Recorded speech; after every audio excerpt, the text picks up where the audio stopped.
बालेन प्रधानमन्त्री बन्ने भएपछि पहिलो पटक भारतीय प्रधानमन्त्री नरेन्द्र मोदी बोले नयाँ सरकारसँग सहकार्य गर्न तयार छौं। दर्शकबिन, नेपालमा सम्पन्न प्रतिनिधि सभा निर्वाचनपछि राष्ट्रिय स्वतन्त्र पार्टी रासपाका वरिष्ठ नेता बालेन शाह प्रधानमन्त्री बन्ने निश्चित भएपछि पहिलो पटक भारतीय प्रधानमन्त्री नरेन्द्र मोदीले प्रतिक्रिया व्यक्त गरेका छन्। प्रधानमन्त्री मोदीले सामाजिक सञ्जाल फेसबुक मार्फत नेपालमा निर्वाचन शान्तिपूर्ण र सफलतापूर्वक सम्पन्न भएकोमा नेपाली जनता र सरकारलाई बधाई दिएका छन्। प्रधानमन्त्री मोदीले निर्वाचनको व्यवस्थित र पारदर्शी ढंगले सम्पन्न हुनु नेपालका लागि लोकतान्त्रिक इतिहासमा महत्वपूर्ण घटना भएको उल्लेख गरेका छन्।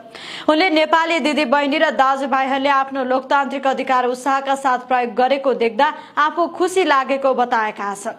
उनका अनुसार यस निर्वाचनले नेपालको लोकतान्त्रिक यात्रामा ऐतिहासिक कोसे ढुङ्गाको काम गरेको छ। मोदीले नयाँ सरकारसँग सहकार्यको प्रतिबद्धता व्यक्त गर्दै लेखेका छन्, घनिष्ठ मित्र र छिमेकीको रूपमा भारत साझा शान्ति, प्रगति र समृद्धिका लागि नेपालका जनता र नयाँ सरकारसँग नजिकबाट काम गर्न प्रतिबद्ध छ। हामी नेपालसँगको सम्बन्ध अझ सुदृढ बनाउन तत्पर छौं। मोदीको यस अभिव्यक्तिलाई दुई देश बीचको सम्बन्ध सकारात्मक र सहयोगमूलक रहेको स्पष्ट संकेत दिएको छ। मोदीले नेपालमा निर्वाचित नयाँ सरकारसँग व्यापार, पूर्वाधार, सुरक्षा, ऊर्जा र पर्यटन लगायतका क्षेत्रमा सहकार्य विस्तार गर्ने इच्छा व्यक्त गरेका छन्। नेपाल भारत सम्बन्धमा यसपटकको अभिव्यक्ति विशेष महत्व राख्दछ किनभने बालेन नेतृत्वको नयाँ सरकारले नेपालमा स्थानीय, राष्ट्रिय र अन्तर्राष्ट्रिय स्तरमा नयाँ राजनीतिक दिशा दिने अपेक्षा गरिएको छ।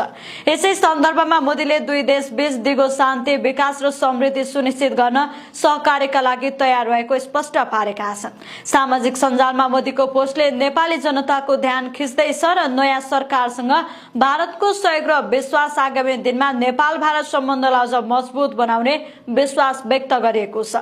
यसरी बालेन प्रधानमन्त्री बन्ने निश्चित भएपछि भारतले नयाँ सरकारसँग सहकार्यको संकेत गर्नु नेपाल भारत सम्बन्धमा सकारात्मक र ऐतिहासिक मोडको रूपमा लिएको छ।